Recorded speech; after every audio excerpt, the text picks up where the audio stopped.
Hi guys, it's Rich Carter here from Haywards Heath Cricket Club in West Sussex. I'm here today to give you a little bit of a how-to with setting up Frogbox. We've recently taken the plunge to go to some online streaming as a club. We've scored online and live to play cricket on the app for a number of years now, and taking it to this next level is just an amazing experience, especially if you can't make it to a game. The support that Frogbox gives you is amazing, both pre-match and during the game on a day if something was to go wrong. It's simple to set up. I reckon at first maybe 5 minutes, 10 minutes to think about what I was doing and 20 minutes to put together, but now the whole process is no more than 10 minutes and we're ready to go. So let's get into this. Let's go through a bit of the inventory that you would need to check on a match day. Firstly, we have a tripod. The tripod's going to hold your camera. You will position it on your ground in a suitable place to get a good view of the wicket and a good view of the players' faces. You don't necessarily need to be too close in. If you go too close, you avoid some of the peripheral movement during match play, but I normally keep it at about a 6 to 7 zoom. That's about right. We would set up the positioning of the camera and the focus before the game using the viewer. So make sure you have the viewer cable, which has the remote control on the end. This will control the tilt head, which is powered by its own battery source. We also have a blue-ended cable. This is an HDMI cable. This cable will take the video feed from the camera and you will plug that into, first of all, your viewer to make sure you've got the correct view that you want to view, but then you would connect that to your encoder once you are ready to live stream. We also have a long red-ended USB cable. Now this cable is purely used for power for the camera. The camera does have its own battery source, but that battery source is only going to last a certain amount of time. So to have this power connected back into your main battery for the Frogbox kit will give you that additional battery power you need. So make sure that is connected. A couple of extra cables and bits and pieces that you need on match day. This is a cigarette port charger, which is a DC power connection that will go into your viewer. Your viewer, as I explained before, is used to make sure you've got the correct view onto the pitch. So you've got the correct zoom on the players and the gameplay. That's used to power that device. We have a smaller USB cable here, which will plug into the encoder. So the encoder is used to send the 4G signal back up to the PlayCricket server to make sure all the video stream is being synced up with what's coming off the PlayCricket app as you're scoring your game, and this small cable is used to power that device. We also have the antennas which are used for the encoder. So these are marked 4G and Wi-Fi. You probably can't see that from here, but those are two antennas which screw onto the end of the encoder. Without these, the signal is not going up into the internet and you won't be able to stream your video. So these are extremely important. Make sure you have these.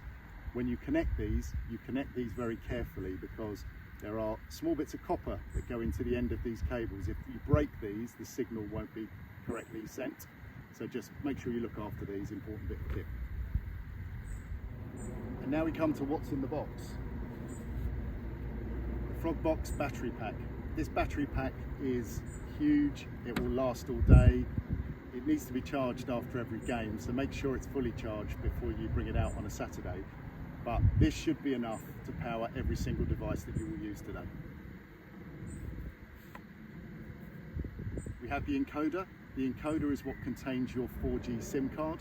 This is what's sending the signal to the internet. That's syncing up at the server with PlayCricket, giving you the overlay and the stream all in one seamless motion.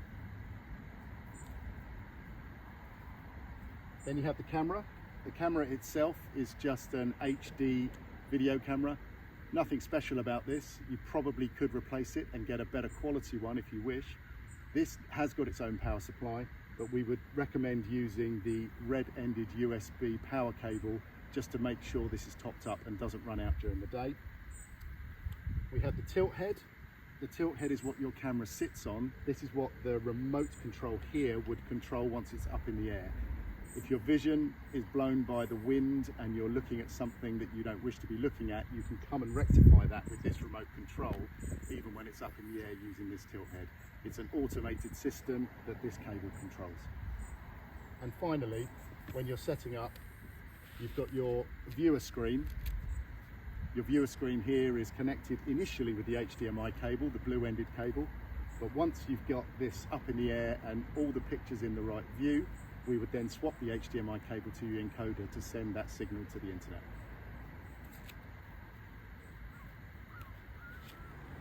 Now we've checked all the equipment, we have to now set it up. I'm going to go through the stages. First being, find a suitable place in your ground to actually film.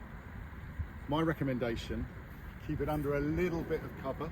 This protects you from the elements should it rain on the day and you have to run over and start covering your camera. We have had experience of that at Haywards Heath. Secondly, make sure that you're protected a little bit from the wind. The camera picks up every single noise. That's not only noise from wind and weather, that's noise from passing people, anyone that says something a little untoward passing the camera, it will be picked up, so be mindful of that. Also make sure your view is excellent. What people are looking at on your video stream, on your YouTube stream, is what they can see for the game. To have a beautiful ground in the background is exactly what they want to see. This is Haywards Heath's ground.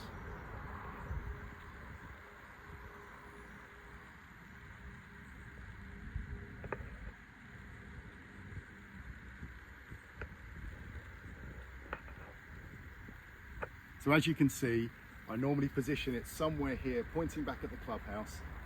That clubhouse has been here since 1897, a long, long time now, and we're very proud of it. Let's show that on YouTube. We'll start now with setting up the tripod. The tripod is the first thing that you do. Get the tripod stable, pin it to the ground with a few tent pegs, put the tilt head on the top, and be ready to receive the rest of the equipment.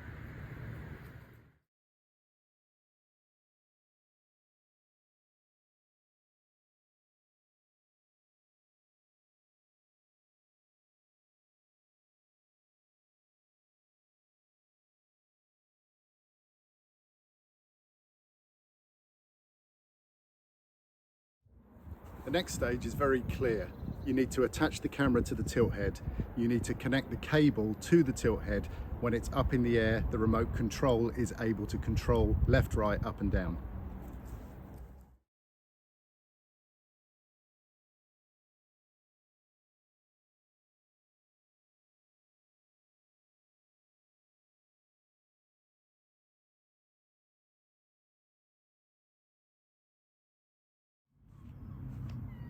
Okay, I'm not sure if you noticed, but when I put the camera on, there is a standard tripod connection screw here where you could turn this disc underneath anti-clockwise to connect the camera.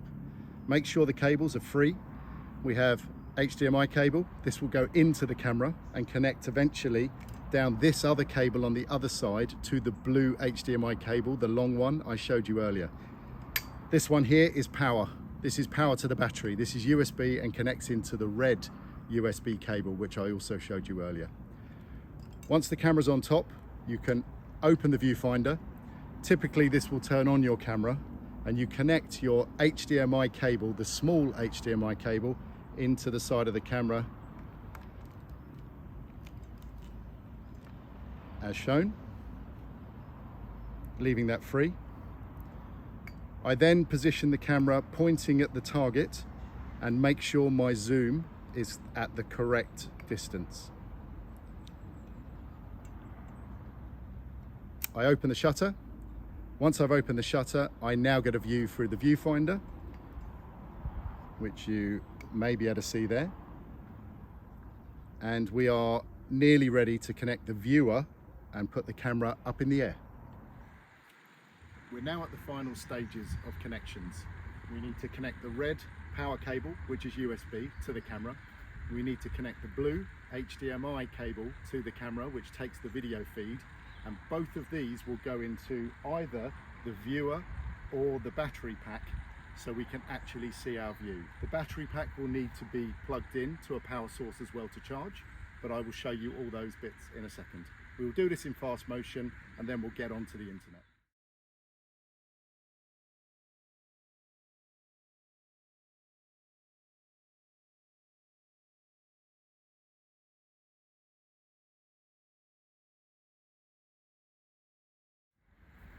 Once everything is connected up and the viewer is powered, you should see now that we have a view of Haywards Heath Cricket Ground. You might actually see a bit of reflection in this video, but that's fundamentally what you will get.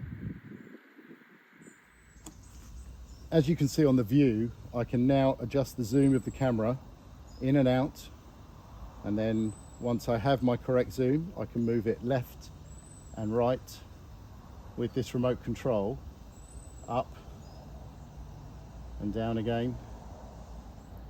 This is what you have now connected to enable easier positioning once the camera is up in the air.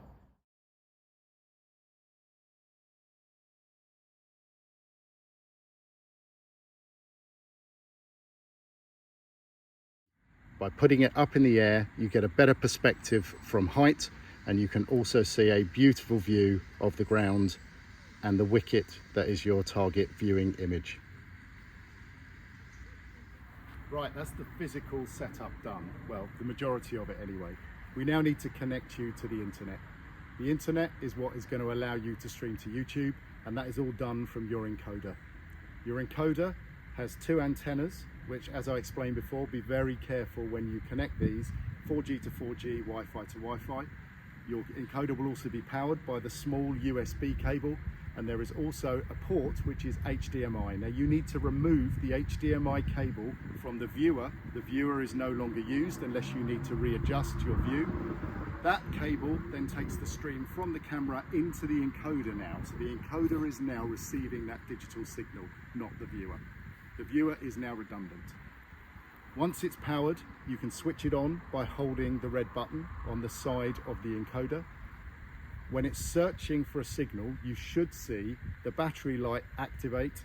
You should see a solid 4G blue light when it's found a signal. You should also see a green stream light flashing, and you should see an IP address appear in the window on the side of the encoder. If all those things happen, then you have connection to the internet. I will just do all those bits now for you.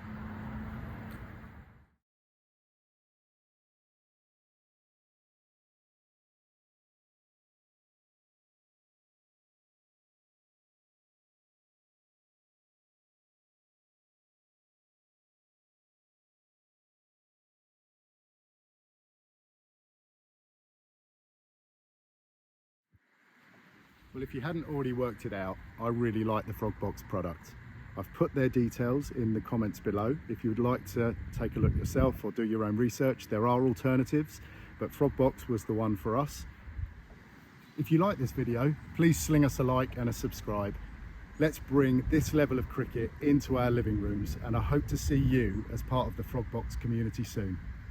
Thanks for watching.